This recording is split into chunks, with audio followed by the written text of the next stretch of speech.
Já estamos online. Compartilhar minha tela.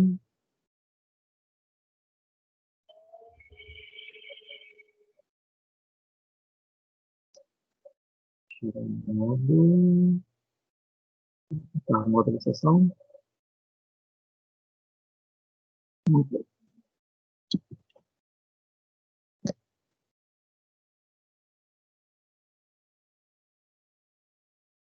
Vamos lá. Agora foi. Pessoal, então, vamos retomar então o nosso estudo sobre genética. Na semana passada, nós começamos a ver aqueles casos que são considerados as exceções à primeira lei de Mendel, que são casos específicos, especiais, onde a proporção que nós observamos no final, elas não são aquele famoso 3 por 1 que Mendel desenvolveu no seu trabalho com ervilhas. São basicamente 4 tipos de exceções, que são 4 casos especiais da primeira lei de Mendel.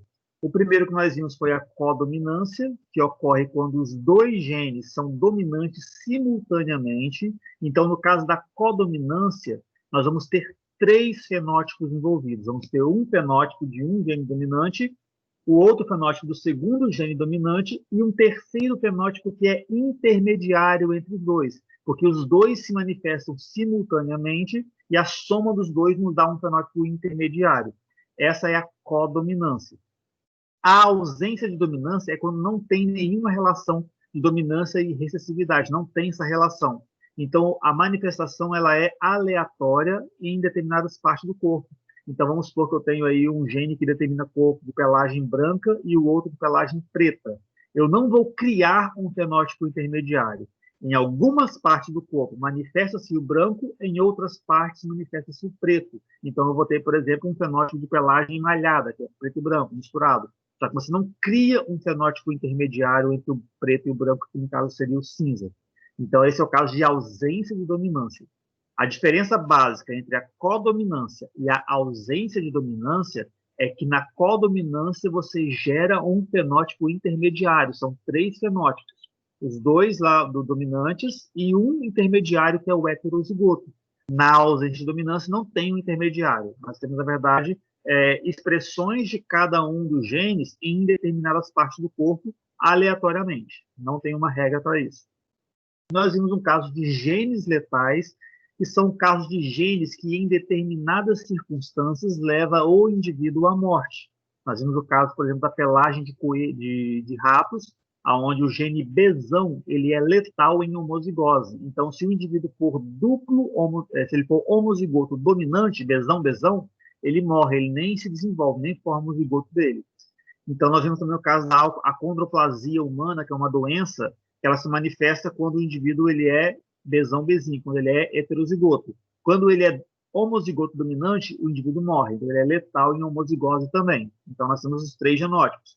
Bzinho e Bzinho é normal, Bzão-Bzinho é o que tem a doença, e o Bzão-Bzão ele não nasce. E hoje a gente já vê o terceiro e o quarto e último caso especial da primeira lei de Mendel, que é um dos mais interessantes e um dos mais cobrados a nível de Enem, que é justamente o caso de polialelia ou alelos múltiplos. Como que a gente vai entender esse alelos múltiplos?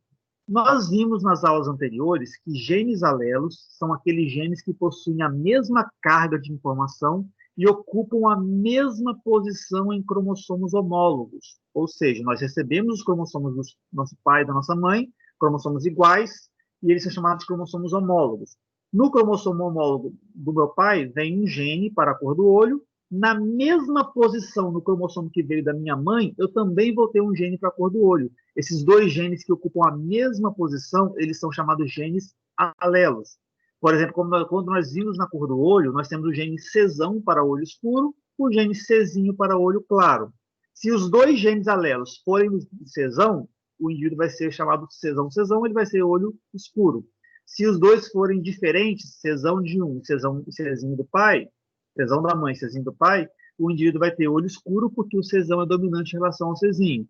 Agora, se os 2 genes alelos forem recessivos, aí vai ter olho claro, porque os genes alelos são iguais, são recessivos. Então, veja que nós temos 2 genes alelos, no caso, Czão e Czinho. E se houvesse um terceiro gene, um terceiro tipo de olho, sem ser claro, sem ser escuro, um intermediário, por exemplo? Como que seria, nesse caso, um terceiro gene? É o que nós chamamos de polialelia. São características que são definidas por 3 ou mais genes diferentes. Então, eu vou ter 3 ou mais genes que vão determinar uma única característica. Mas lembrem uma coisa importante. Eu teria 3 opções de genes, mas cada indivíduo só carrega 2. Uma que veio do pai e uma que veio da mãe.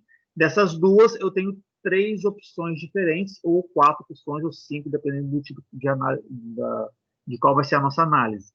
Então, vamos começar hoje com alelos múltiplos, também chamado de polialelia.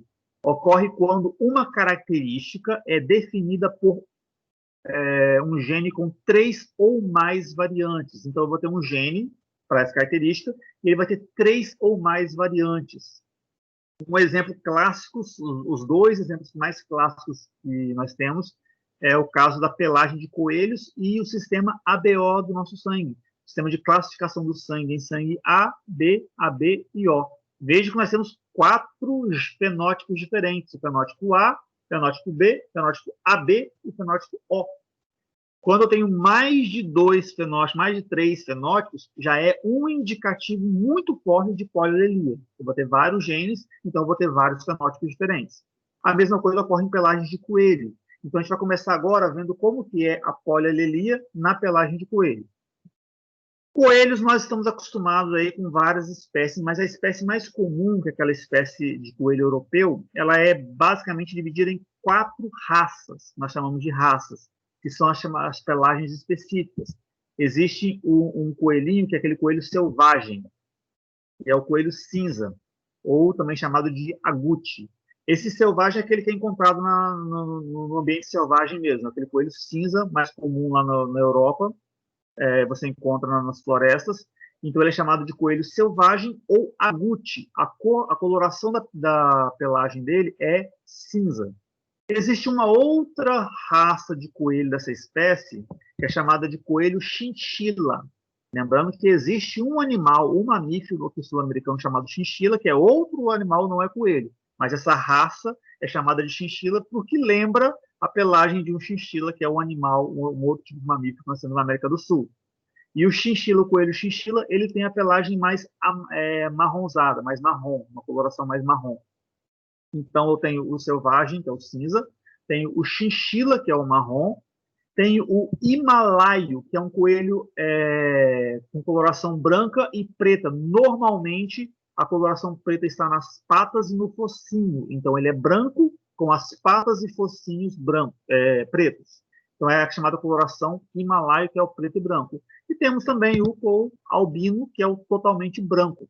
São os 4 tipos básicos de pelagem de coelho, considerando aquela espécie europeia, que é a espécie mais comum que nós temos no mundo. São os 4 tipos. Se eu tenho 4 fenótipos muito bem definidos, isso nos dá um indicativo de que eu vou ter mais de 2 genes que determinam essa característica. Então, um indicativo para que um gene seja um caso de polialelia ou de alelos múltiplos é o fato de ter 3 ou mais genótipos diferentes. No caso da pelagem de coelhos, nós temos 4 genes diferentes para a mesma característica. Quais são esses genes? Por exemplo, a pelagem agute, que é a pelagem cinza ou selvagem, ela é definida por um gene que nós vamos nomear ele agora de C+. Aqui que vem um problema, uma questão interessante. Se eu tenho 4 genes diferentes, eu não vou poder usar maiúsculo e minúsculo, porque só tem 2 opções, ou é Czão ou é Czinho. Então não tem como usar as 2 opções. Então a gente vai dar nomes diferentes para esses 4 genes. O gene que determina a pelagem agute ou selvagem ou cinza é chamado de gene C+. Em alguns livros, esse gene tem um nome diferente, mas é sempre quase o mesmo padrão. Na maioria dos livros, eu levo em consideração o livro de Sônia Lopes, a Sônia Lopes ela chama de C+, que é uma das principais autoras de biologia. Então, o coelho agute tem um gene chamado C+. A coloração chinchila ou marrom é determinada por um gene que nós vamos chamar ele de CCH. C elevado a CH, CH de chinchila. Esse é o nome que nós vamos dar para esse gene. Veja que C+ é um gene, CCH é outro gene, e a coloração himalaio, o coelho de pelagem himalaio, preto e branco, ele vai ser determinado por um gene chamado CH. Não confundam o gene CCH, que é o do chinchila, CH de chinchila, com o CH de himalaio. Então, são dois genes diferentes. O CCH é um, o CH é outro. E o quarto gene que determina a pelagem albina é o gene Czinho. Então, nós temos 4 genes. C+, para selvagem ou agouti, CCH para chinchila, CH para o himalaio, e temos o Czinho, que é para o coelho albino. Em algumas literaturas, coloca só como C. C+, CCH, CH e C para albino. Mas aqui, para facilitar, para dizer que ele é o recessivo da história, para dizer que ele é bem recessivo, ele é o Czinho. Então, se eu tenho 4 genes, existe uma relação de dominância e recessividade entre eles. Qual é essa relação? É basicamente o seguinte: o gene C+, ele é dominante em relação aos outros 3 genes. Então, ele que manda em todo mundo. O gene C+, ele é o dominante em todo mundo. Professor, Oi, pode falar. é como se fosse tipo sanguíneo? É a mesma coisa. Tipo sanguíneo é um caso, é o próximo caso que a gente vai ver de paralelia. São 2 casos de paralelia. É a mesma coisa do tipo sanguíneo. Só que no caso do tipo sanguíneo são 3 ao invés de 4, que são 4 genes. No tipo sanguíneo são 3. Então, aqui no caso da pelagem de coelho, nós temos 4 genes e existe uma relação de dominância e recessividade entre eles. C+ domina os outros 3, o CCH domina o CH e o Czinho, mas ele é recessivo em relação ao C+. O CH domina o Czinho, mas é recessivo em relação ao CCH e ao C+. E o Czinho, coitado, ele é o recessivo para todo mundo. Então, veja que eu tenho uma relação muito bem definida. Para a direita, dominância, para a esquerda, recessividade. Se eu tenho 4 opções de genes, 4 variantes desse gene, e cada indivíduo só pode carregar 2 genes, um que veio do pai e um que veio da mãe, isso nos dá 10 possibilidades de genótipo. Desculpa, são 6 possibilidades de genótipo. Quais são eles? São 10 mesmo. Coloquei errado. Quais são as possibilidades? Lembra que eu falei que o C+, ele é o dominante de todo mundo? Então, o coelho, ele pode ter os 2 genes dele do tipo C+, pode ter um C+, com um CCH, pode ter um C+, com um CH, ou um C+, com um Czinho. Ele pode ter o C+, com cada uma das 4 opções. São as 4 possibilidades de ser com o C+. Lembrando, como o C+, ele é dominante em relação aos demais, então eu posso dizer que todos esses 4 genótipos aqui, eles determinam coelhos da coloração agouti ou selvagem, então os coelhos selvagens. Então tem 4 genótipos possíveis para esse fenótipo agouti. Então vejo que o único fenótipo, que é o fenótipo agouti, nos dá 4 possibilidades de genótipo. Para o caso do chinchila, eu tenho 3 possibilidades de genótipo. Naquela onde eu vou ter um homozigoto, que é o CCH com CCH, vejo que é o homozigoto.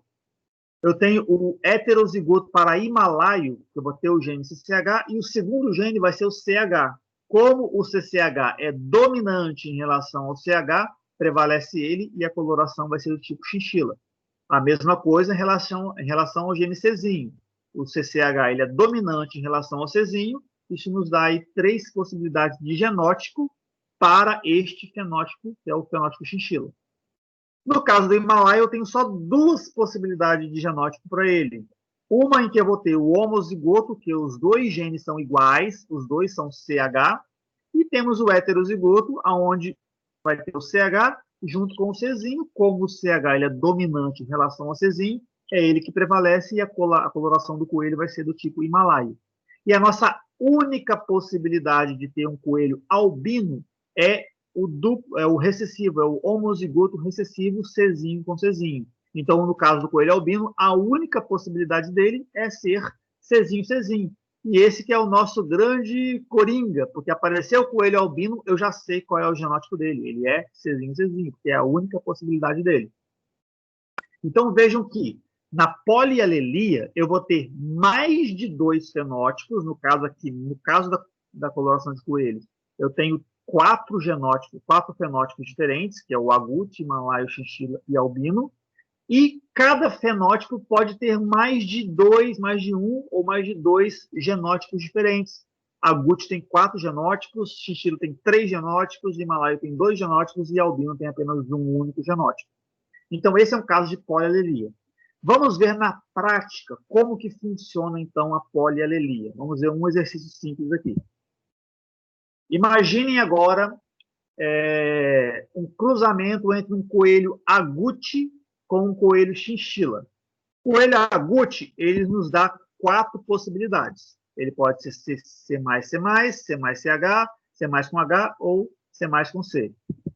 O chinchila nos dá 3 possibilidades. Mas vamos imaginar que eu defini. Esse coelho agouti, ele vai ter este genótipo aqui. Ele vai ser C+, com CH, enquanto a coelha fêmea chinchila, ela vai ser CCH com Czinho. São os 2 genes dela. Primeiro gene CCH, segundo gene Czinho. Então, eu que defini aleatoriamente, eu quero esses 2 coelhos.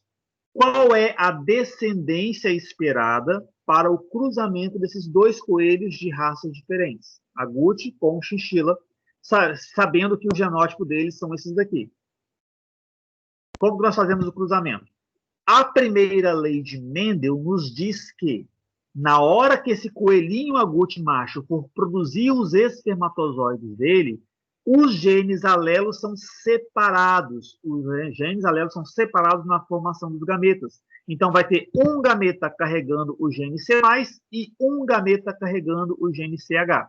Então, vou ter 2 tipos de espermatozoides. Metade com C+, metade com CH. A mesma coisa ocorre com a chinchila fêmea. Na hora em que ela for produzir os óvulos dela, a primeira lei de Mendel nos diz que os genes alelos são separados na formação dos gametas. Então, metade dos óvulos recebe o gene CCH e metade recebe o gene Czinho. Na hora da reprodução, eu não sei qual espermatozoide do macho vai fecundar qual óvulo da fêmea. É aleatório. Por isso, eu tenho que fazer o meu chamado diagrama de Punnett, que é esse quadrinho aqui, é um joguinho da velha, aonde eu vou fazer o cruzamento. Por exemplo, de um lado aqui, eu vou ter os dados do macho, quais são os tipos de gametas que ele pode formar. E na parte vertical, eu vou colocar os dados da fêmea, quais são os tipos de gameta que a fêmea pode formar. Nesse meu exemplo, esse macho que eu coloquei, esse coelho agouti, ele pode formar 2 tipos de gameta. Metade dos espermatozoides vão ter o gene C+, aqui metade com C+, e metade com o CH. Então, são os gametas possíveis formados pelo macho. A fêmea tem 2 gametas possíveis também. Metade com CCH e metade com Czinho. Na hora de ocorrer o cruzamento, a fecundação, eu não sei qual dos 2 espermatozoides do macho vão fecundar qual dos 2 óvulos da fêmea. É aleatório, é ao acaso. Lembra que a genética ela é de probabilidades, qual é a chance de cada evento. Existe uma possibilidade em que o espermatozoide carregando o gene C+, fecunde o óvulo que tenha o gene CCH. Nesse caso, eu vou ter um coelho que vai ter esses 2 genes. Quem é dominante em relação a quem? Quem domina, o C+, ou o CCH? É o C+. Se o C+, domina, isso mesmo, se o C+, domina o CCH, eu posso afirmar com certeza que esse indivíduo C+, CCH, ele vai ser do tipo agouti, porque o C+, domina o CCH. Existe a possibilidade de que o C+, o espermatozoide com C+, fecunde o óvulo com Czinho. Eu vou ter outro coelho do tipo agouti, porque o C+, domina o Czinho. Existe a possibilidade de que o espermatozoide CH fecunde o óvulo CCH. Nesse caso, o dominante é o CCH. Então, o indivíduo que nascer desse cruzamento, ele vai ser chinchila, porque o CCH domina o CH. E na última possibilidade, o CH do macho fecunda o óvulo com Czinho. CH com Czinho é himalaio. É uma possibilidade para ser himalaio. Então, nesse cruzamento entre agute e chinchila, eu vou ter 2 agute para 1 chinchila para 1 himalaio. Então, a proporção fica 2/4 agute. Aqui, ó, 2, 1, 2, em 4 possibilidades agute. Só que, matematicamente, 2/4 não existe. Nós temos que fazer o quê? Sempre. Sempre que a gente vê uma fração assim, com números bem redondinhos, a gente tem que fazer o quê? Simplificar. Então, 2/4 é a mesma coisa que meio. Então, eu vou ter meio agute para 1/4 chinchila para 1/4 himalaio. Eu também posso dar essa resposta em porcentagem. Meio é a mesma coisa que 50%. 1/4 é a mesma coisa que 25%. Então, eu posso ter 50% agute para 25% chinchila e 25% himalaio. Beleza? Vamos ver uma outra questão relacionada a alelos múltiplos. Aqui, olha, simples. Sabendo que a pelagem de coelhos é um caso de polialelia, qual a probabilidade de um coelho albino cruzar com um coelho selvagem heterozigoto para himalaio e ter um filhote chinchila? Olha que loucura. Então, vamos olhar aqui. Eu tenho aqui ó, a probabilidade de um coelho albino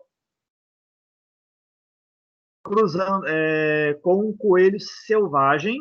Esse coelho albino, a única possibilidade para ele, que nós sabemos, a única que existe para ele, é ser Czinho. Não existe outro genótipo para o fenótipo albino. Então, obrigatoriamente, esse coelho ele é Czinho.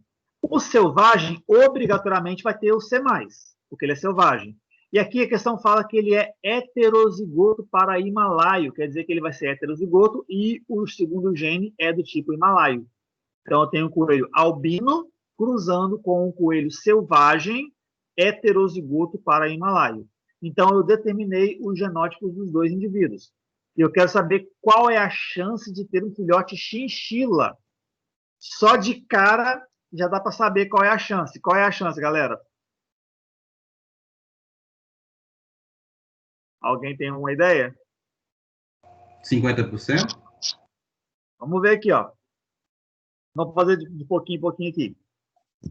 A primeira Seria lei... zero? Oi? Pode falar. Seria 0? Vamos lá. Vamos olhar aqui, então. O professor, O não, ela coelho colocou albino- 25%. Será? Vamos ver aqui. Vamos calcular aqui agora. Eu quero saber filhote chinchila. O coelho albino, ele só pode formar gameta do tipo Czinho. Então, qualquer espermatozoide que sair desse macho albino vai carregar com ele o Czinho. Já a fêmea pode produzir 2 tipos de óvulos, um com o C+, e um com o CH.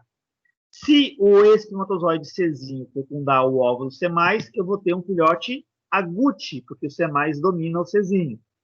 Se o Czinho fecundar o CH, eu vou ter um filhote... Desculpa aqui, lá de cá.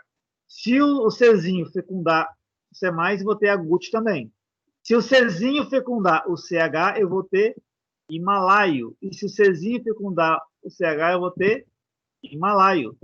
Ou seja, existe possibilidade de nascer chinchila deste cruzamento? A resposta é não. 50% agute, 50% himalaio.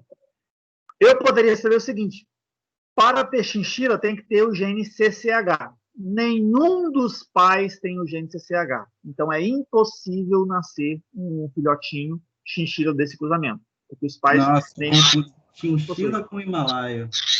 Por isso que eu falei 50%. Eu confundi chinchila com himalaio. Então, você tem que ler com muita atenção a questão para não confundir, que são vários fenótipos diferentes, então tem que ler com bastante atenção. A próxima questão é uma questão um pouco mais complexa. Essa questão aqui é um pouquinho mais difícil, que ela envolve uma questão da Universidade Federal do Rio Grande do Sul. Ela envolve aí vários... Ela dá muitos dados para você, mas na prática você só usa 2 dados. Então, ela é meio preencheção de linguiça. Então, se a pessoa tiver aí um insight bem legal da biologia, ela consegue matar essa questão rapidinho. Caso contrário, ela vai ficar quase meia hora para responder uma questão que, tecnicamente, é mais simples. A questão diz o seguinte: coelhos podem ter 4 tipos de pelagem: chinchila, himalaia, agute e albina, resultantes das combinações de 4 diferentes alelos de um mesmo loco. Lembra que o loco é a posição no cromossomo homólogo. Num experimento, animais com diferentes fenótipos foram cruzados várias vezes. Os resultados expressos em números de descendentes constam na tabela a seguir. Então, aqui eu tenho 6 cruzamentos de indivíduos diferentes. Observe que cruzamento 1, agute com albino. Eu tive 12 himalaias, nenhum chinchila, 11 agute e 0 albino. Agute com himalaio, 0 himalaio, 0 chinchila, 23 agute e 0 albino. Então, eu tenho vários cruzamentos aqui. E a perguntinha básica é a seguinte: se o animal progenitor agute do cruzamento 1, ou seja, esse indivíduo aqui, olha, do cruzamento 1, progenitor agute do cruzamento 1,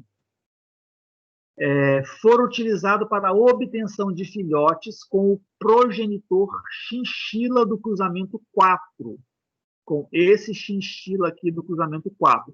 Se eu pegar esse agute aqui, cruzar com esse chinchila aqui, que proporção de descendentes poderemos prever? Ou seja, basicamente, o que vai nascer do cruzamento entre esse agute com esse chinchila? Aí que vem a encheção de linguiça. Ele dá 6 cruzamentos e você só precisa saber o dado desses 2. Oi? É só olhar o cruzamento 3, tem um agute e um chinchila ali. Aonde? 3? Então, só que aqui são diferentes, são pais diferentes, tá? Não são os mesmos coelhos, tá? Essa questão, essa parte mais chata da questão. Não é o mesmo coelho. São 12 coelhos diferentes. Esse agute aqui é diferente desse, que é diferente desse, que é diferente desse. Então, eu tenho 6 cruzamentos, mas eu só preciso olhar para 2, só para o cruzamento 1 e para o cruzamento 4, porque eu preciso saber qual é o genótipo desse agute e qual é o genótipo desse chinchila. Então, com isso, a questão nos dá aí 5 alternativas. A questão ela nos dá 5 alternativas. São essas daí: um agute, chinchila. Então, basicamente, eu tenho que fazer o quê? Eu tenho que descobrir quem é esse agute aqui do cruzamento 1 e quem é esse chinchila do cruzamento 4.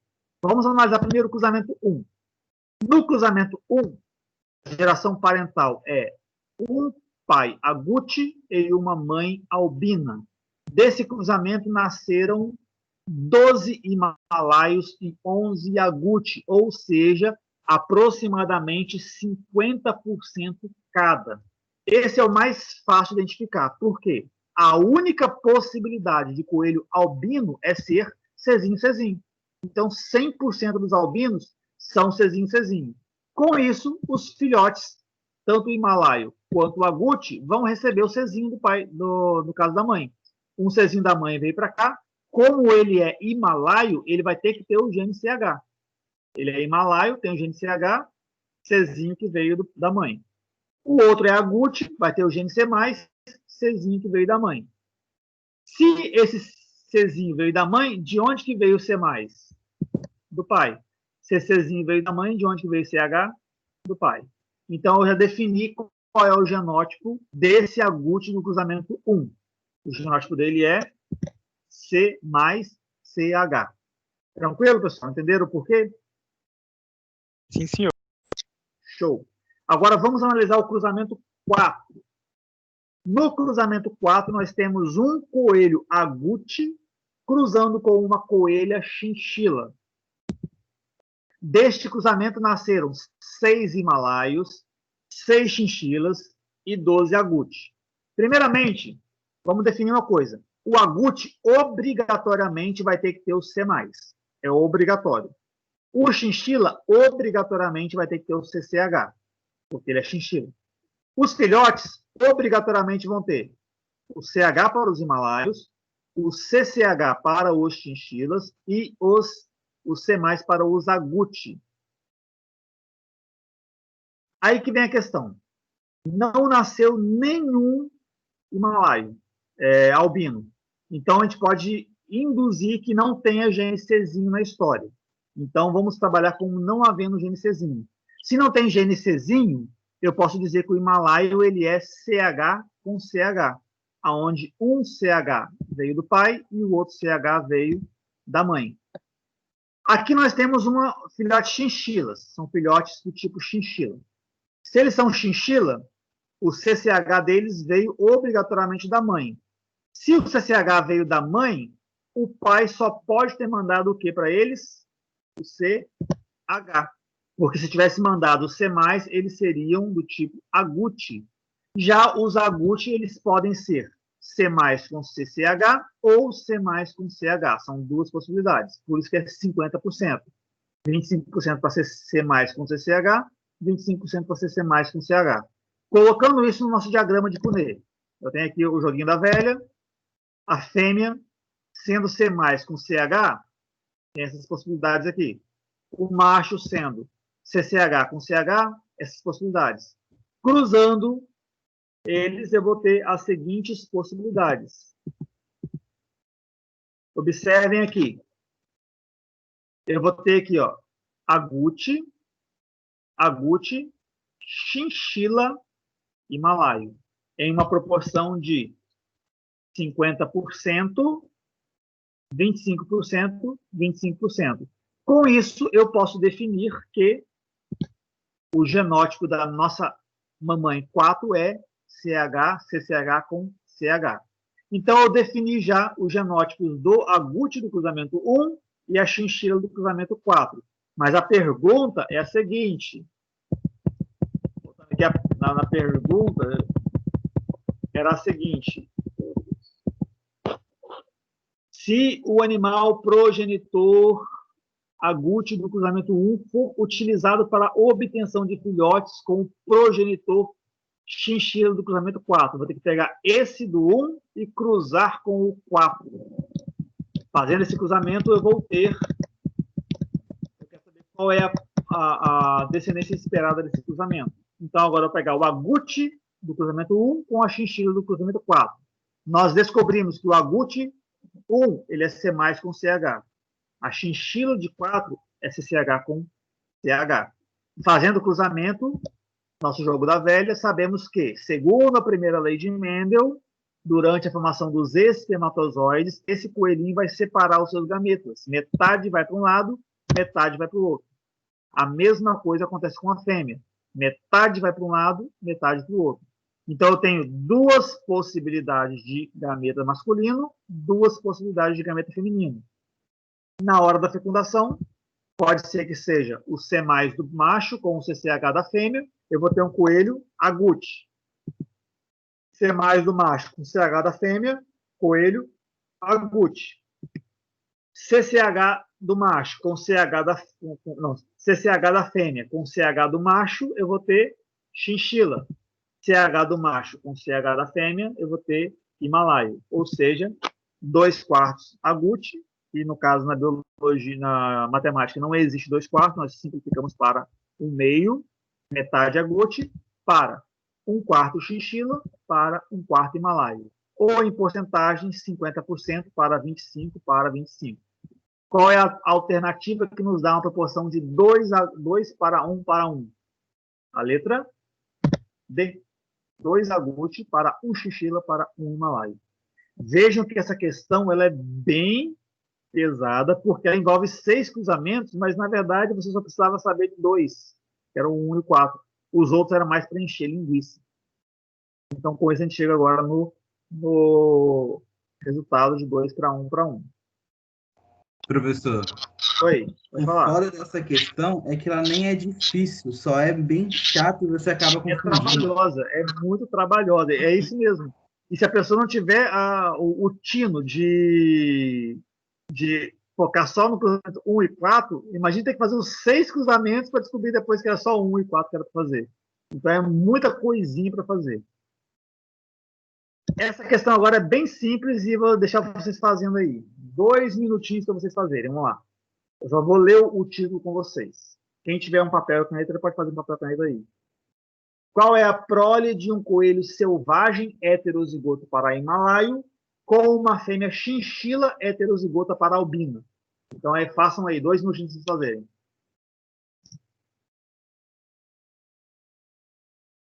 Podem pegar aí uma folha de caderno, podem fazer aí. Esse é bem simples. Quem for terminando, dá um ok, isso não tem uma noção.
Professor, já fiz.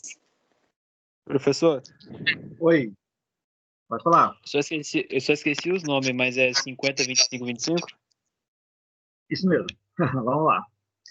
Bom, responder então é bem rapidinho, é bem simplesinho essa daqui. Vamos dar uma olhadinha. Qual é a prole de um coelho selvagem? Para quem não sabe, prole são os filhotes, os filhos.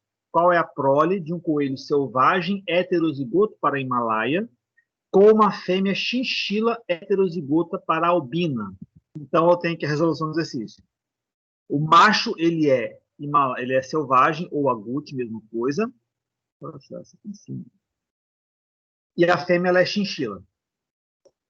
Se ele é heterozigoto para Himalaia, quer dizer que ele vai ter o gene C+, porque ele é selvagem, e o segundo gene dele é o himalaio. A fêmea, ela é chinchila, então, obrigatoriamente, ela vai ter o CCH, e o segundo gene dela vai ser o Czinho, porque ela é heterozigota para albino. Então, vamos fazer agora o nosso cruzamento. Eu monto o meu diagrama de Punnett, que é essa tabelinha aqui, que parece um jogo da velha, aonde eu tenho os seguintes dados. Segundo a primeira lei de Mendel, durante a formação dos gametas, o gene C+, e o gene CH vão ser separados. Metade vai para um espermatozoide, metade para outro espermatozoide. A mesma coisa acontece com os genes rosas da mulher aqui da fêmea. Metade vai para um óvulo, metade para outro óvulo. Então, eu tenho aqui os gametas masculinos e os gametas femininos. Cada um carrega apenas um gene, porque a primeira lei de Mendel nos diz que os gametas, os genes alelos, são separados na formação dos gametas. Durante a fecundação, eu tenho algumas possibilidades. Por exemplo, C+ com CCH, eu tenho C+ com Czinho, tenho o CCH com o CH e o CH com o Czinho. Eu tenho aqui 4 possibilidades. Na primeira, o coelhinho vai ser agute, porque ele vai ter o gene C+, ele é selvagem. Lembra que o C+, domina o CCH, então ele é selvagem ou agute. O segundo também é selvagem ou agute. Ele tem um gene CCH para chinchila, que é dominante sobre esse. Então, um coelhinho chinchila, e aqui embaixo, CH domina o Czinho, himalaio. Então, a resposta seria 2/4 selvagem. Como não existe 2/4, eu coloco o meio selvagem. Então, 2 em 4 possibilidades, que é a mesma coisa que meio ou metade. 1/4 chinchila, 1/4 himalaio. Ou, se eu quiser dar a resposta em porcentagem, 50% selvagem, 25% chinchila, 25% himalaio. São 2 formas de responder a pergunta. Tranquilos? Boa? De boa. Agora, então, a gente vai entrar agora no segundo caso relacionado à polialelia, que é um caso bem interessante e mais cobrado no Enem de todos. Acho que de todo o conteúdo de genética, aquele que mais cai no Enem é justamente a herança sanguínea, que é o estudo do tipo sanguíneo. Por que existe vários tipos diferentes, classificação em ABO, RH e assim por diante. Sempre quando alguém pergunta o nosso sangue, a gente responde. Por exemplo, o meu sangue, professor Saulo, é O positivo. Acredito que dentro de vocês ele tenha sangue do tipo A, sangue B, sangue negativo, A positivo, A negativo, B negativo. Então, normalmente, nós respondemos A positivo, B negativo, O negativo, A positivo, AB positivo. Então, nós falamos, na verdade, dois sistemas ao mesmo tempo. Mas, quando a gente trabalha em herança sanguínea, são 3 sistemas diferentes de classificação do sangue. Nós temos o sistema ABO, temos o sistema RH e o sistema MN. O sistema MN ele não é muito usado, depois eu vou explicar o porquê, mas é um sistema de classificação do sangue. O sistema ABO classifica o sangue em 4 fenótipos diferentes. O sangue pode ser A, o sangue pode ser B, o sangue pode ser AB ou o sangue pode ser O. Lembra que nós vimos agora há pouco, quando eu tenho mais de 3 fenótipos, é um indicativo muito forte de polialelia, que é o caso do sistema BO. É um tipo de polialelia, é um caso de alelos múltiplos que nós temos na espécie humana. Já o sistema RH classifica o sangue em... Oi, pode falar. Qual é o sangue mais raro entre os 4? Depende da região do planeta que você está. Aqui no Brasil, como nós temos uma influência muito grande da comunidade europeia e africana, a tendência é ter mais A, B e O. Agora, por exemplo, lá no Oriente é mais comum o AB. Então, depende da região onde você está. A tendência dos europeus é serem do tipo O. A tendência dos africanos é serem do tipo A e B. E os orientais é uma mistura de A e B. Depende muito da região onde você está. Aqui no Brasil, o sangue mais raro é o O negativo. Também é um dos mais importantes. Agora, se você for lá para a Europa, é mais comum você encontrar O lá. Se você for lá para o Japão, é mais comum o sangue A e B. É AB também. Depende muito da região onde você está. Então, aqui nós temos o sistema RH, ele é positivo e negativo. Então, classifica o sangue entre positivo e negativo. E o sistema MN classifica o sangue em M, N e MN. São 2 tipos de sangue, são 3 tipos de sangue. Então, veja que eu tenho 3 sistemas de classificação do sangue e o mais importante, eles são independentes um do outro. O fato de eu ter sangue O não tem nada a ver com o fato do meu sangue ser positivo. Eu simplesmente estou analisando 2 coisas ao mesmo tempo. Eu sou O e sou positivo ao mesmo tempo. É o mesmo que falar, a pessoa é loira e tem olho azul. Uma coisa não tem nada a ver com a outra. Ela é loira por causa de um gene, ela tem olho azul por causa de outro gene. Só que nós falamos dos 2 simultaneamente porque o sistema ABO e o sistema RH são fundamentais para a transfusão sanguínea. Quando vamos fazer a transfusão sanguínea, temos que compreender muito bem qual é o nosso tipo de sangue, porque se você colocar um sangue incompatível com o seu, pode levar, inclusive, à morte do indivíduo. Como nós vamos ver daqui a pouquinho o porquê que isso acontece. Para o sistema MN, isso já não é tão importante. Depois a gente quase nunca fala qual é o tipo sanguíneo. Eu mesmo nem sei qual é o meu tipo sanguíneo no sistema MN. Eu sei que eu sou O positivo. No ABO eu sou O, no RH eu sou positivo. No MN eu não faço a mínima questão. Então, como são sistemas independentes, nós vamos estudá-los primeiramente de forma independente, um por vez, um de cada vez. Começando com o sistema ABO. O sistema ABO é um sistema de classificação do sangue. Oi, pode falar. Tem como você mudar um tipo sanguíneo da pessoa? Mudar? Não. Impossível. Mas, exemplo, se ela recebe sangue de... No caso do RNF. Do sistema do RH. Isso. Ele pode então, mudar, não pode? Não. Você vai entender agora por que não pode mudar. Na verdade, se o seu sangue é A, ele vai ser sempre A. Não tem como mudar isso aí. Porque é cada uma dos trilhões de células do seu corpo que contém a proteína A. Entendeu? Então, teria que mudar de todo mundo. Não dá para mudar uma proteína de cada uma das células do corpo. Então, vamos lá. O sistema BO classifica o sangue em A, B, AB e O. e é determinado pela presença ou ausência de uma proteína chamada aglutinogênio A e aglutinogênio B. Esse aglutinogênio é uma proteína que ela é encontrada na membrana plasmática de cada uma das hemácias do nosso corpo. Então, em 1 ml de sangue, nós temos 4 milhões de hemácias. Em cada uma dessas hemácias vão ter proteínas que podem ser aglutinogênio A ou aglutinogênio B. Por isso que não tem como mudar o tipo sanguíneo, porque cada uma das hemácias nós temos aí essas proteínas A e B. Então, como nós temos aí 5 litros de sangue, cada ml tem 4 milhões, então imagina a quantidade de hemácias para você mudar a proteína dela. Então, não tem como você mudar o sangue da pessoa. Então, nós temos aí a classificação de acordo com a presença ou ausência dessas duas proteínas.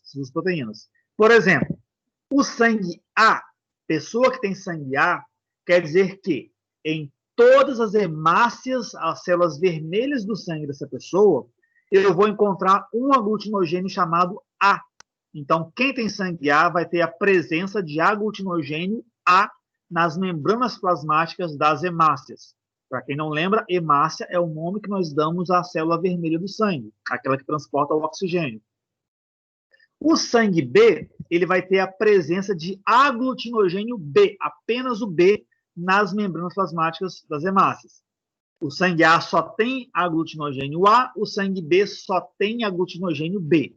Quem tem sangue AB tem os dois, vai ter tanto o aglutinogênio A quanto o aglutinogênio B na mesma hemácia. Então, a mesma hemácia vai ter os dois tipos de proteínas na sua membrana, tanto a A quanto a B.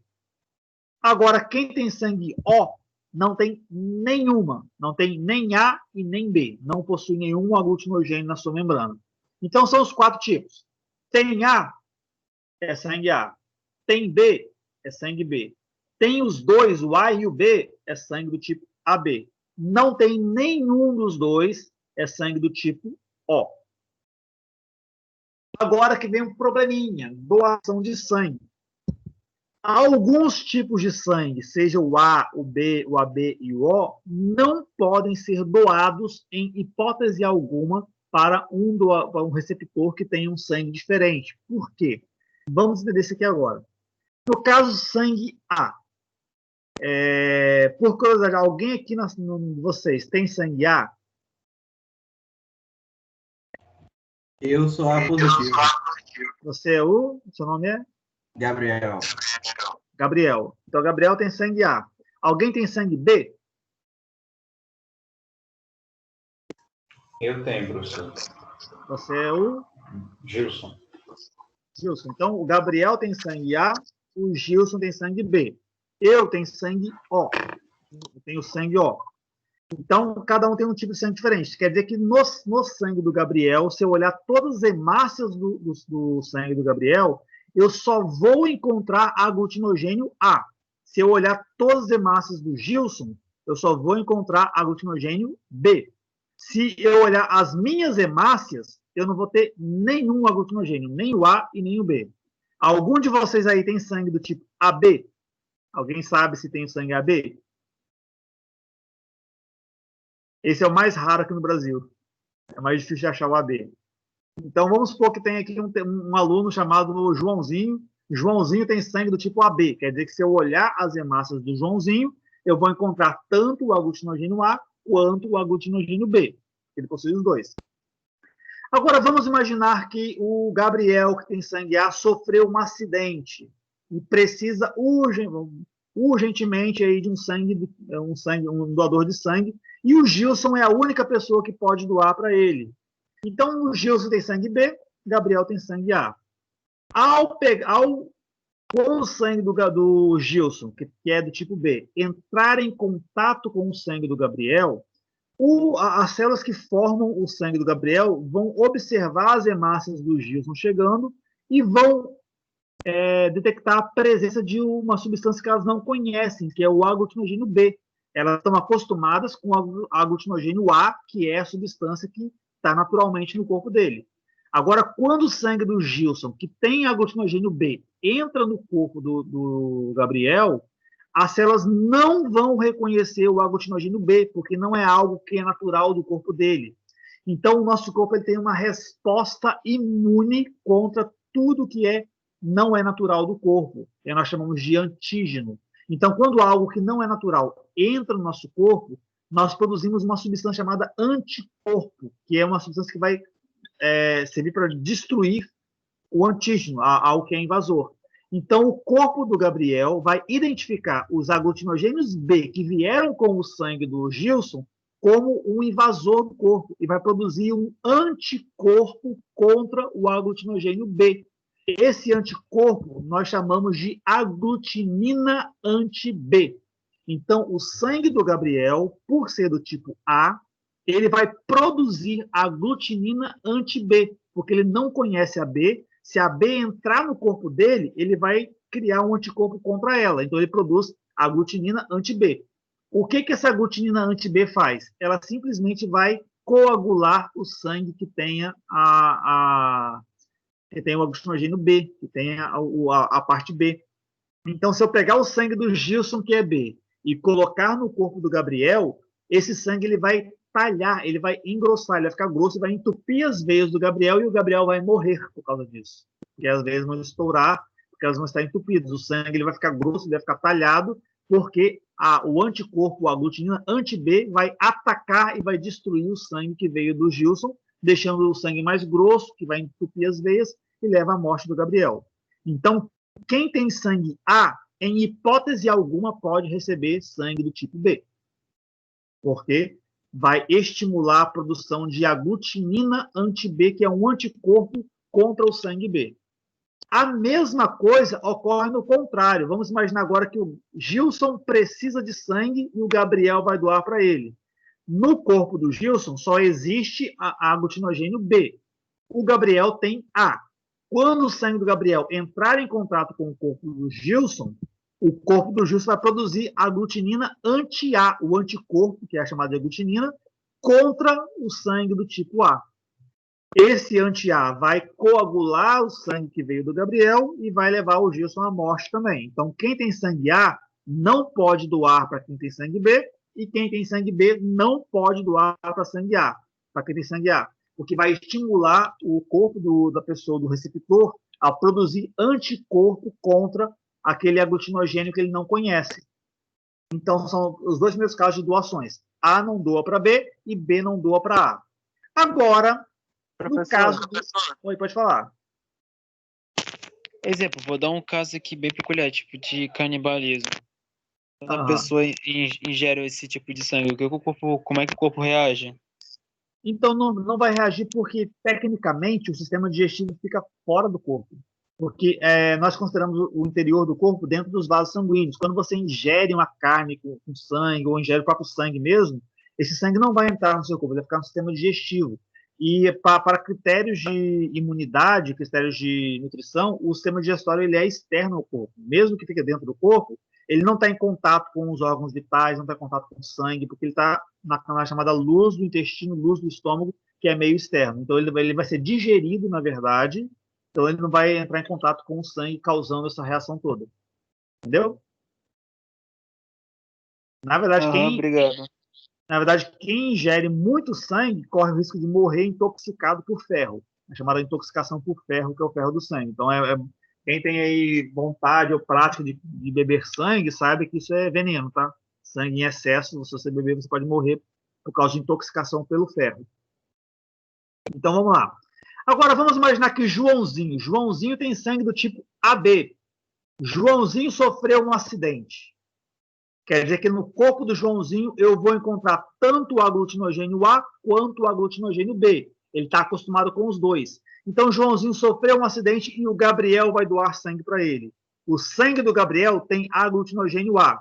Quando o sangue do Gabriel entra no corpo do Joãozinho vai olhar, de boa, eu conheço A, eu tenho A aqui também, então pode vir de boa. Então, o Joãozinho vai aceitar o sangue do Gabriel numa boa, porque ele já conhece o aglutinogênio A que está no sangue do Gabriel. Então, ele não produz o anti-A.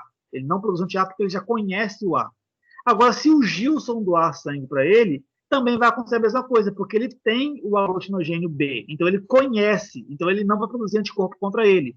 Então, quem tem sangue AB não produz anticorpos, não produz nem anti-A e nem anti-B.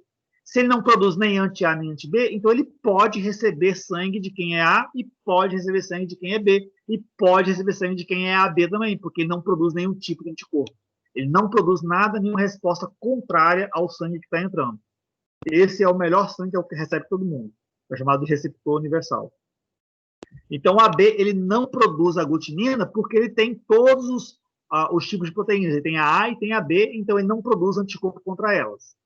Agora, no meu caso, Saulo, eu tenho sangue O. Eu não tenho nem A e nem B. O meu sangue não tem nem aglutinogênio A e nem aglutinogênio B.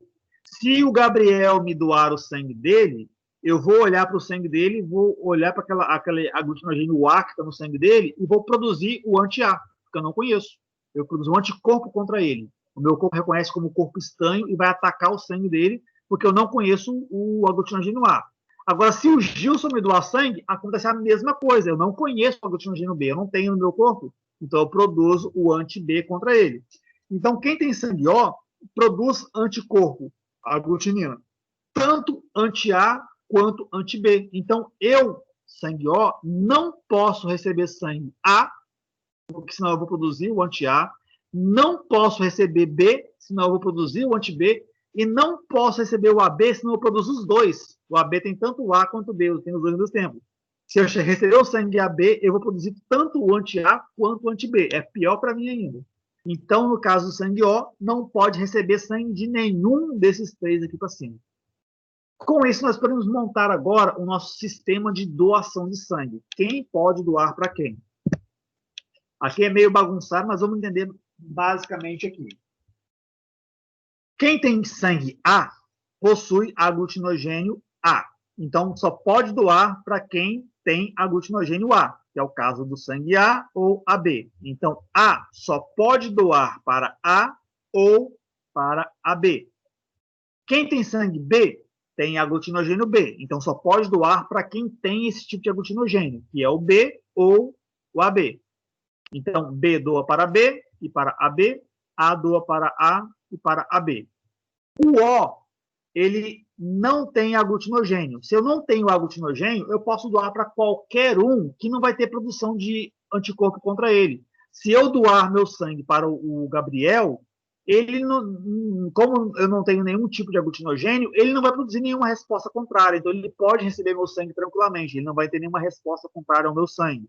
A mesma coisa para o Gilson. Então, eu posso doar sangue para o Gabriel, que ele não vai responder contra meu sangue, e nem o Gilson vai responder contra meu sangue. A mesma coisa para o AB. Então, o O, nós chamamos ele de doador universal ABO. Então, dentro do sistema ABO, quem tem sangue O pode doar para todo mundo. Por quê? Ele não tem aglutinogênio, então não vai estimular uma resposta contrária a esse sangue. O AB é o contrário. Como ele tem os dois aglutinogênios, ele pode receber qualquer um que ele já conhece. Ele conhece o A, conhece o B. Então, se receber do sangue do Gabriel, que é A, tá de boa, que ele conhece o aglutinogênio A, ele tem também. Se receber do Gilson, que é B, tá de boa, que ele tem também o aglutinogênio B, ele conhece. E se receber do O, tá de boa, que não tem nenhum aglutinogênio, não vai estimular nenhum tipo de reação contrária. Então, dentro do sistema ABO, nós temos que o O é o doador universal e o AB é o receptor universal. Lembrando uma coisa, eu só estou analisando única e exclusivamente o sistema ABO. Quando eu levo o RH em consideração, aí eu tenho que ver a questão positiva e negativa. Aí sabemos que o doador universal, na verdade, é o O negativo e o receptor universal é o AB positivo. Mas só no sistema ABO, O é o doador universal, AB é o receptor universal. Tranquilo? Fases genéticas do sistema ABO. Então, o que define o sangue de alguém ser positivo, desculpa, o que define o sangue ser A, o que define ser B, ou AB, ou O. Essa parte é a parte que dá mais medo no professor de biologia de explicar, porque já houve um caso no Rio de Janeiro onde um aluno, durante um aluno do segundo ano do ensino médio, durante a aula de genética, descobriu que era adotado, porque ele viu que era incompatível o tipo de sangue dele com o tipo de sangue dos pais. Então, ao chegar em casa, ele questionou os pais sobre os tipos sanguíneos dele, falou que era impossível haver isso aí, e os pais revelaram que ele era adotado. Então, eu morro de medo que eu possa... Pessoa, acontece nas melhores famílias.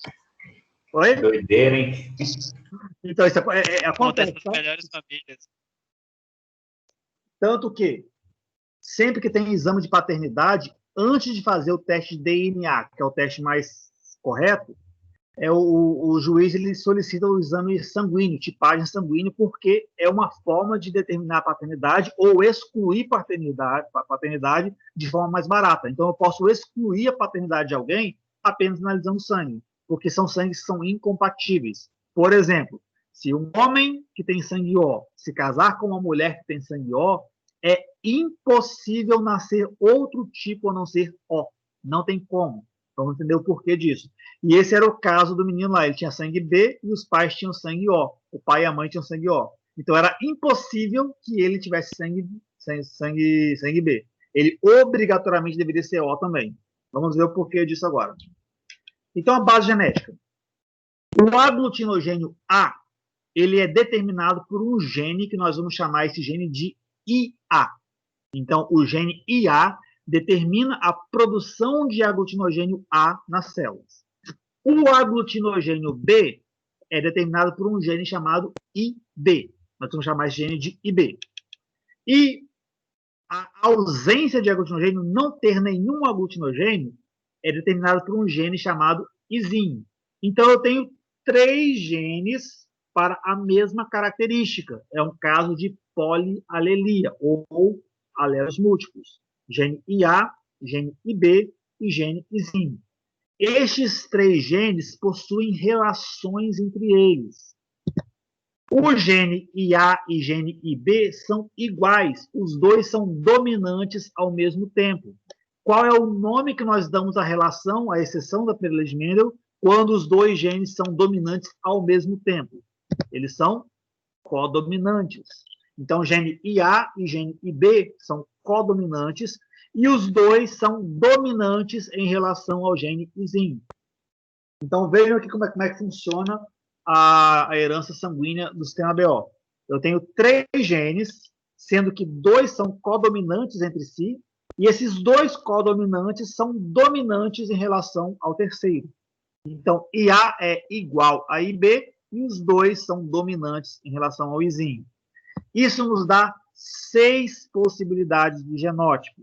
Lembra, eu tenho 3 tipos de gene, mas cada indivíduo só pode carregar 2, um que veio do pai e um que veio da mãe. Existe um indivíduo que ele vai ter os 2 genes do tipo IA ou um gene IA com ISIN. Nesse caso, ele tem sangue A. A porque ele é, no primeiro caso, porque ele é homozigoto, IA, ele vai produzir apenas aglutinogênio A, e a ISIN porque o aglutinogênio A é dominante sobre o ISIN. Então, prevalece ele, produz aglutinogênio A, o sangue vai ser do tipo A. Tem a possibilidade em que o indivíduo tenha o gene IB junto com o IB, um IB veio do pai, o IB veio da mãe, ou o IB com o ISIN. Nesses 2 casos, o sangue é do tipo B, porque o gene IB estimula a produção de aglutinogênio B. Agora tem a possibilidade em que recebe o IA do pai e o IB da mãe, ou IB do pai e IA da mãe. Então, nesse caso, eu vou ter, como eles são codominantes, os 2 vão ser expressos ao mesmo tempo. Então, a célula vai produzir tanto o aglutinogênio A quanto o aglutinogênio B. Nesse caso, o sangue é do tipo AB.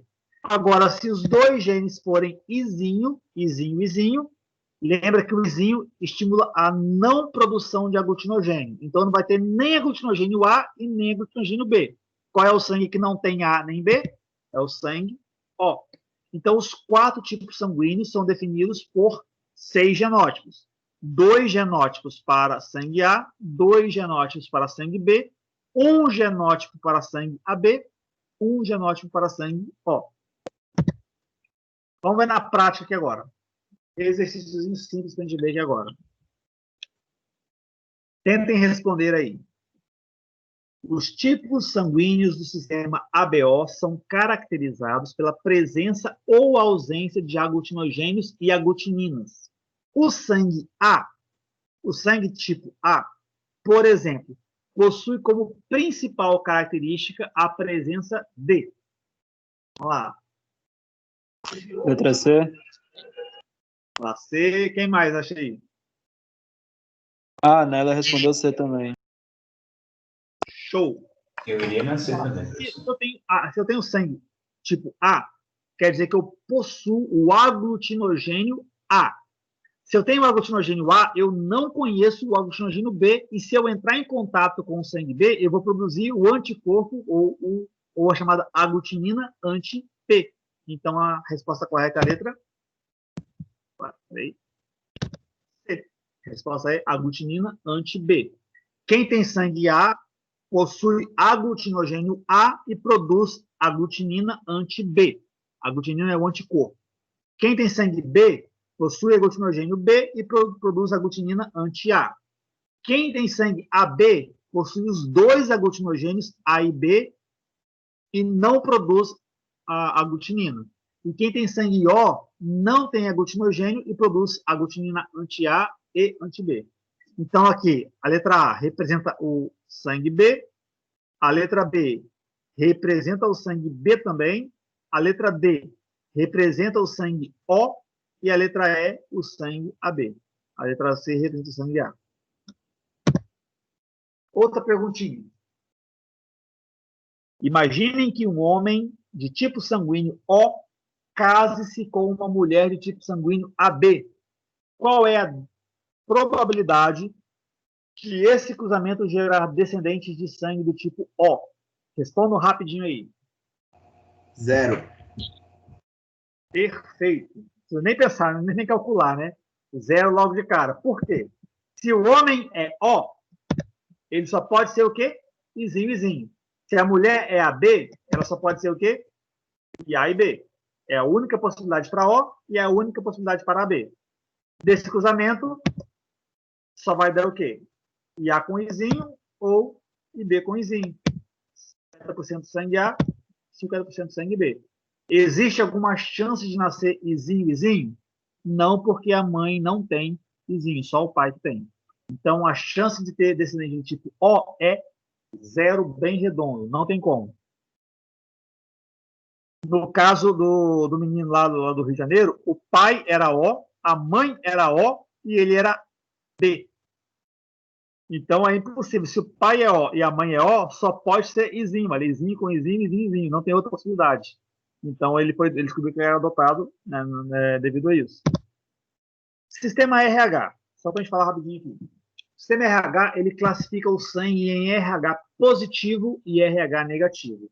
Lembrando que a ABO é uma coisa completamente diferente, independente de RH. Nós, costumeiramente, falamos os dois juntos. Eu sempre falo, meu sangue é O positivo. Mas ele é O porque ele é O no ABO, e ele é positivo porque ele é positivo no RH. Então, são dois sistemas independentes e nós, por costume, falamos eles simultaneamente. Mas o RH, ele classifica o sangue em positivo e negativo. RH positivo e RH negativo. E é bem simples de entender. É de acordo com a presença ou ausência de uma proteína chamada fator RH. Se lá nas suas células sanguíneas tem o fator RH, o seu sangue ele é positivo. Se ele não tem o fator RH, o seu sangue é negativo. Então, sangue positivo possui fator RH, sangue negativo não tem fator RH. Como que funciona, então, a doação de sangue? É o mesmo esquema do sistema BO. Alguém aí na sala tem sangue do tipo negativo? São os mais raros. Ninguém, né? Tudo positivo, né? Beleza. Vamos imaginar, então, que Joãozinho tem sangue negativo. Joãozinho tem sangue O negativo. Eu tenho sangue O positivo. Quer dizer que nas minhas células, quer dizer que se eu tenho sangue positivo, quer dizer que eu não produzo anti-RH, porque eu conheço o RH, o fator RH. Então, no meu corpo tem sangue RH. Vamos imaginar que eu receba sangue de alguém que tenha sangue positivo. O Gabriel, por exemplo, tem sangue A positivo. Se eu receber o sangue dele, caso eu vou morrer por causa do O, vamos olhar só o RH. Se eu receber o sangue positivo, para mim está de boa, porque eu tenho o fator RH no meu corpo. Eu sou positivo, então eu não tenho problema contra ele. Agora, vamos imaginar que Joãozinho tem sangue negativo e recebe um sangue positivo. Ele não conhece, ele não tem o fator RH no corpo dele. Então, ele vai reconhecer o fator RH como uma substância invasora e vai produzir um anticorpo contra o RH, chamado anti-RH. Então, quem tem sangue positivo não produz anti-RH, quem tem sangue negativo produz anti-RH. Então, se alguém tem sangue positivo doar sangue para alguém que tem sangue negativo, essa pessoa de sangue negativo vai produzir o anti-RH e vai coagular o sangue, levando a pessoa à morte. Então, quem tem sangue negativo não pode receber sangue positivo. Então, fica da seguinte maneira. Positivo doa para positivo apenas para positivo, e quem tem negativo pode doar para negativo e para positivo. Então, positivo recebe dos dois, negativo só recebe de negativo. Negativo não pode, de forma alguma, receber sangue positivo, porque ele não conhece o fator RH. Então, ele vai produzir o anti-RH se ele entrar em contato. A base genética é bem simples. No caso do sistema RH, é um sistema de primeira lei clássica. É um sistema de dominância completa. A presença do fator RH no sangue, ou seja, o sangue positivo, é determinada por um gene que eu vou chamar de Rzão. A ausência, eu chamo de gene Rzinho. Então, o gene Rzão determina a presença do fator RH. Gene Rzinho, a ausência do fator RH. Com isso, eu tenho uma relação entre eles. O Rzão, ele é dominante em relação ao Rzinho. Se eu tenho dois genes, é a genética clássica de Mendel, eu tenho três possibilidades. Rzão, Rzão, Rzão, Rzinho e o Rzinho, Rzinho. Nas duas primeiras, como o gene Rzão é dominante, prevalece a produção de fator RH, ele vai ser positivo. Na terceira, vai ser negativo. Então, Rzão, Rzão, positivo, Rzão, Rzinho, positivo, Rzinho com Rzinho, negativo. Exemplo aqui, clássico. Bem simples. Qual a chance de um casal de sangue RH positivo, onde ambos são heterozigotos, de terem um filho com sangue RH negativo? Lembre que é uma coisa importante. Eu não estou falando dos dois simultaneamente, o ABO com o RH, porque isso a gente vai ver lá na segunda lei de Mendel. Aqui eu estou analisando separadamente. É só o fato de ser positivo e negativo. Eu tenho um casal onde ambos são positivos e ambos são heterozigotos. Qual é a chance deles terem um filho negativo? O homem é positivo, a mulher é positiva. Como eles são heterozigotos, ambos vão ser com genes diferentes. Rzão, Rzinho. Homem é Rzão, Rzinho, mulher é Rzão, Rzinho. Na hora de formar os gametas, a primeira lei de Mendel nos diz que os genes aleatórios são separados na formação dos gametas. Rzão para um lado, Rzinho para o outro. Rzão para um lado, Rzinho para o outro. Na hora de fecundar, eu tenho aí 4 possibilidades, sendo que 3 nos dá um indivíduo positivo, uma nos dá um indivíduo negativo. Então, eu vou ter aí 3/4 para positivo, 1/4 ou 25% para RH negativo. Então, é um caso de primeira lei de Mendel clássico, bem simples, não tem muita questão envolvida nisso aqui. Agora, o sistema, só para terminar aqui, é bem simplesinho. O sistema MN, ele não é muito comum porque não existe a produção de anticorpo. Então, quem tem sangue M pode doar para N, que pode doar para MN. Então, não tem uma bagunça. Qualquer um pode doar para qualquer um. Então, por isso que ninguém se preocupa em saber qual é o seu tipo MN. Eu nem sei qual é o meu, porque nem é tão importante. Mas é um sistema também interessante porque ele classifica o sangue em M, N e MN, de acordo com a presença ou a ausência das proteínas M e N. Sangue M tem proteína M, sangue N, proteína N, e sangue MN tem as duas proteínas, tanto a M quanto a N. E a base genética é bem simples. A presença da proteína M é determinada por um gene chamado LN. A presença da proteína N por um gene chamado LN, e esses dois genes são codominantes, ou seja, se os dois estiverem presentes, os dois vão se manifestar ao mesmo tempo. Isso nos quer dizer que, se o indivíduo for homozigoto LM, o sangue vai ser M.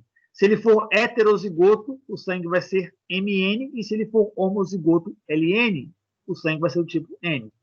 Então é bem simplesinho. Ok, pessoal? Então na semana que vem eu volto falando sobre uma doença muito importante que eu não comentei com vocês hoje, que é chamada de eritoblastose fetal ou doença hemolítica do recém-nascido, que é uma doença que ocorre quando a fêmea, a mulher, ela tem um sangue negativo e a criança tem um sangue positivo. Então, é uma doença importante. Semana que vem eu volto e faço alguns exercícios com vocês relacionados à herança sanguínea e já começo a herança sexual também com vocês. Beleza? Alguma dúvida na aula de hoje, pessoal? De boas? Tá de boa, professor. Beleza. Eu vou deixar salvar agora os slides na plataforma, depois vocês baixam depois. O de semana passada eu não consegui deixar para vocês porque eu fiz toda a apresentação eu fiz no Drive, então eu não consigo baixar, teria que baixar, eu não consegui baixar no computador do Drive, agora esse eu fiz direto no computador, então já posso salvar direto para vocês. Então, beleza? Até semana que vem, um abraço. Valeu, professor. Valeu, professor. Boa noite.